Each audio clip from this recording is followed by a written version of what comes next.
Subscribe ചെയ്യുക, like ചെയ്യുക, share ചെയ്യുക. എന്റെ ലൂർദ് മാതാവേ, ഞാൻ എന്തായി കാണുന്നത്?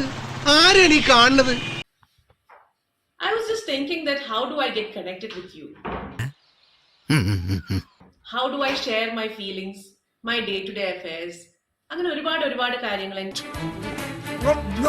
ജീവിതത്തിൽ നടന്നതും അങ്ങനെ തുടങ്ങി ഒരുപാട് കാര്യങ്ങൾ നിങ്ങളുമായിട്ട് പേഴ്സണലി ഷെയർ ചെയ്യണമെന്ന് ഒരു ചെറിയ ആഗ്രഹം.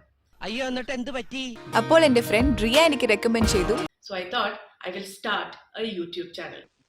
അത് നന്നായി. That's the only way, right? So please support me. യദം വലം നോക്കാതെ ചെയ്തിരിക്കും. അപ്പോ ചടങ്ങ് തുടങ്ങല്ലേ അച്ഛാ? Recently I had a journey to Taliparamba, Kannur. നീ പാടുപെടും. കണ്ണൂരിനെ കുറിച്ച് എന്നോട് എല്ലാരും പോകുന്നതിന് മുമ്പേ പറഞ്ഞത് വളരെ സ്കേറി സ്റ്റോറീസ് ആയിരുന്നു. എന്നിട്ട് നിങ്ങളോട് എനിക്ക് പറയേണ്ട ഒരു കാര്യം, കണ്ണൂരിലെ people are very hospitality utmost beautiful ആയിരുന്നു. അവിടുത്തെ ആൾക്കാരൊക്കെ വളരെ ലവിങ് ആൻഡ് കെയറിംഗും ആയിരുന്നു. എന്നാ പിന്നെ പേടിക്കണ്ട. സബ്സ്ക്രൈബ് ചെയ്യുക, ഷെയർ ചെയ്യുക, ലൈക്ക് ചെയ്യുക. താങ്ക്സ് ഉണ്ടടാ മോനെ ദിനേശ, താങ്ക്സ് അടിച്ചു പൊളിക്കടാ.